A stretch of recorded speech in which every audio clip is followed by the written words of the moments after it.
Halo guys, ketemu lagi sama saya Mama El, tentunya di YouTube channel saya tersayang. Nah, kali ini aku mau sharing dari Amsal 18 ayat 21 yang berbunyi, hidup dan mati dikuasai lidah, siapa yang suka menggemahkannya akan memakan buahnya. Seperti yang kita tahu bahwa mulut kita ini punya kuasa. Dengan mulut yang sama kita bisa memberkatin orang. Dengan mulut yang sama kita bisa memberi kekuatan kepada orang-orang di sekitar. Dengan mulut yang sama kita bisa menjadi kesembuhan buat orang-orang. Tetapi dengan mulut yang sama kita bisa menghancurkan karakter orang. Dengan mulut yang sama kita bisa melukai hati orang. Dengan mulut yang sama kita bisa menyakitin hati orang. Orang bisa mengeluarkan kata-kata yang melukain hati orang lain atau menyakiti hati orang lain. Menurut aku ada beberapa faktor. Salah satunya adalah faktor emosi. Biasa orang yang emosi akan cenderung mengeluarkan kata-kata yang menyakitkan. Orang emosi cenderung mengeluarkan kata-kata yang melukai biasanya. Nah, faktor yang kedua adalah orang itu sendiri pun hatinya terluka. Biasa orang yang terluka cenderung melukain hati orang lain juga. Nah, saya pribadi itu tipe orang tuh yang ceplas-ceplos. Nah, orang yang ceplas-ceplos itu cenderung kan jujur, tapi ada kalahnya tuh lebih sering nyakitin orang karena keceplas-ceplosannya ngomong nggak disortir, ngomong nggak dipilah-pilah. Menurut aku nggak bijaksana lah, nggak kurang wise gitu loh. Kita perlu kejujuran dalam segala apapun yang kita lakukan, dalam tindakan, dalam perkataan, tetapi tetap harus ditata susunan katanya gitu supaya tidak melukain orang lain, tidak menyakitin hati orang lain. Nah, aku pribadi tuh orangnya tuh gampang emosian. Jadi misalnya nih contoh anak-anak tuh nggak sesuai yang aku mau gitu ya. Aku pasti hal yang pertama aku marah dulu gitu loh. Jadi aku marah, dasar tolol goblok, dikasih tahu nggak ngerti-ngerti, tolol banget sih lo jadi anak. Nah, tapi aku mulai diproses Tuhan, aku mulai belajar. Jadi pada waktu aku udah melontarkan kata-kata yang nggak baik buat anakku, aku mulai samperin anak-anakku dan aku minta maaf sama dia, aku minta maaf, minta pengampunan sama dia. Terus aku ajak dia berdoa, aku pegang biasanya di kepala sebagian sini dia anakku.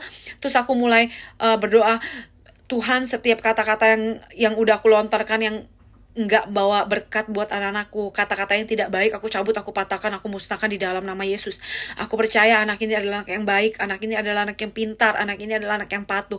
Di dalam nama Tuhan Yesus aku berdoa. Nah, setelah aku lakukan hal itu, hal yang ketiga yang aku lakukan adalah aku meminta anak-anakku untuk mengikutin doa seperti yang aku katakan. Jadi aku minta kamu ikutin mami ya doanya. Terus udah gitu aku minta doa gini, Tuhan, aku ampunin mami apapun yang mami perbuat buat hidup aku. Aku percaya mami sayang aku dan aku sayang mami di dalam nama Tuhan Yesus. Aku mulai ajak mereka untuk mendeklarasikan. Aku mulai belajar dan terus untuk menjadi lebih baik lagi buat anak-anakku. Dan aku juga mulai ajarin mereka bagaimana untuk menghadapi keadaan yang tidak sesuai mereka inginkan dan respon apa yang harus mereka lakukan, bahwa mereka berdoa melakukan pengampunan buat aku. Aku tuh bersyukur banget Tuhan kirimin ibu rohani yang luar biasa buat hidup aku ya. Aku belajar banyak banget dari dia. Aku tuh sama suami tuh ya suka banget tuh kalau lagi ngobrol itu bisa jadi saling nyakitin. Ya kan? Lagi ngobrol-ngobrol enak-enak bisa saling lukain gitu loh. Sering banget. Dan akhirnya ibu rohani aku ngajarin aku pada waktu kondisi gak enak belajar berdoa dan aku coba lakuin. Jadi pada waktu suamiku udah mulai ngomongnya gak enak, udah mulai nyakitin, udah mulai emosi, aku mulai doa. Aku diem, doanya di dalam hati ya, jangan keluar mulut. Kalau keluar mulut jadi ribut beneran sama dia, jangan. Jadi saya berdoa di dalam hati aja, bilang sama Tuhan gini, Tuhan, aku kesel banget loh sama dia. Tuhan lihat aja tuh dia ngomong tuh kayak gitu tuh nyakitin banget. Tuhan tahu gak sih? Aku tuh terluka banget loh Tuhan dia ngomong kayak gitu. Tapi Tuhan tolong ya jaga hati aku dari segala kewaspadaan. Karena aku tahu disitulah terpancar kehidupan. Aku terus lakuin dan sampai itu menjadi habit aku. Jadi saya berpikir gini, mulut dia saya gak bisa cegah, tapi mulut saya bisa jaga. Gitu loh. Mulut dia untuk nyakitin saya gak bisa lakuin apapun. Tapi mulut saya jangan sampai nyakitin dia. Saya belajar itu terus belajar sampai hari ini pun saya diproses Tuhan dan saya terus belajar. Dalam hal doa pun kita harus hati-hati karena aku tuh juga diproses Tuhan tuh belajar banyak banget. Kadang karena aku tipenya ceplos-ceplos, jadi kalau aku doa sama Tuhan aku suka bilang gini, Tuhan gue kesel banget sama dia, kenapa dia gak mati aja sih, kasih dia sakit kek. Saya tuh pernah kayak gitu loh sama Tuhan loh. Dan kamu tahu nggak apa yang terjadi? Beneran dia sakit. Dan setelah dia sakit, apa yang terjadi? Saya berdoa lagi di bawah kaki sulam. Saya nangis-nangis sama Tuhan. Tuhan, ampunin aku. Aku mau dia sembuh. Tuhan, tolong sembuhkan dia. And then, itu dia. Mulut kita punya kuasa untuk mengutukin orang dan punya kuasa untuk mencabutnya. Hati-hati. Kita belajar untuk menjaga sekali perkataan kita. Baik perkataan yang begini aja sama teman-teman di sekitar, atau pada waktu kita berdoa. Hati-hati banget.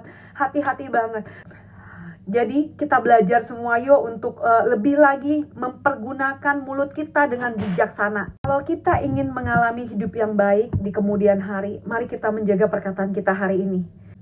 Yuk kita jaga perkataan kita dengan hal-hal yang baik, hal-hal yang membangun, hal-hal yang positif, hal-hal yang menyembuhkan, hal-hal yang menguatkan orang-orang di sekitar kita. Sehingga kita bisa menjadi berkat buat orang-orang di sekeliling kita.